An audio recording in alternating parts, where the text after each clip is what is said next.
Following segment sponsored by Mears and Associates.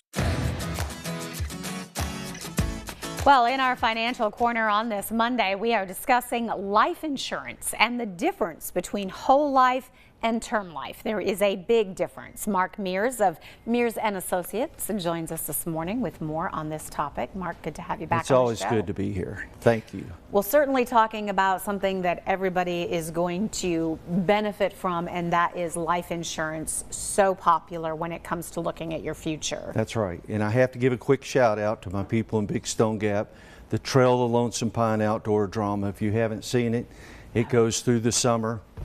Great venue. Yeah, got to see it. Yes. The official outdoor theater of the state of Virginia. That's exactly right.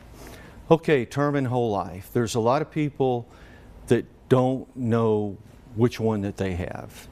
And first, let me talk about term insurance. It definitely has its place in financial planning, but the problem is it runs out. If you have a 10-year term on your spouse or your business partner that you bought 4 years ago, you don't have a 10-year term, you have a 6-year term. So it might be time to look at a 20 or a 30-year term to stretch out the number of years that it can be guaranteed.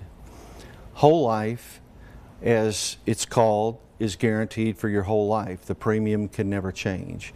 It's generally more expensive than term, but it lasts longer. It covers you for your whole life. Is there a savings part of the whole life? There is. There is.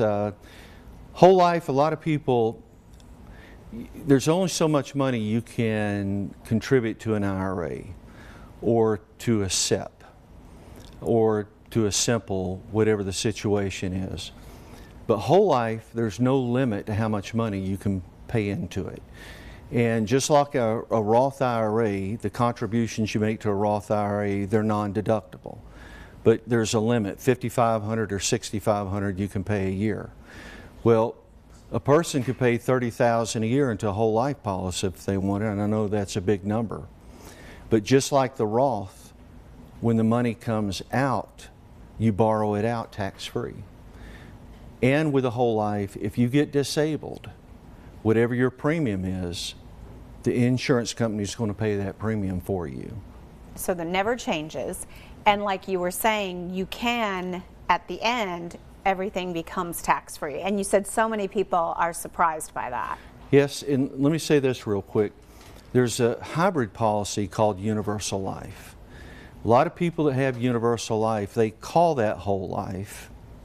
You know, it's like calling a butterfly a moth or vice versa, but it's a completely different animal. A universal life policy builds cash value, but like a term, it can also run out. And one of the things our planning group does is we do analysis on your life insurance policies for no fee to make sure that you understand you know what you have. So you know what you're getting, you know what you have, and you know what maybe might even work better than what you've got. We're going to give everybody some information, certainly an important topic talking about life insurance. If you have other questions, you can contact Mark at the number right there on your screen. You can also check out the website at markmears.com. The preceding segment sponsored by Mears and Associates.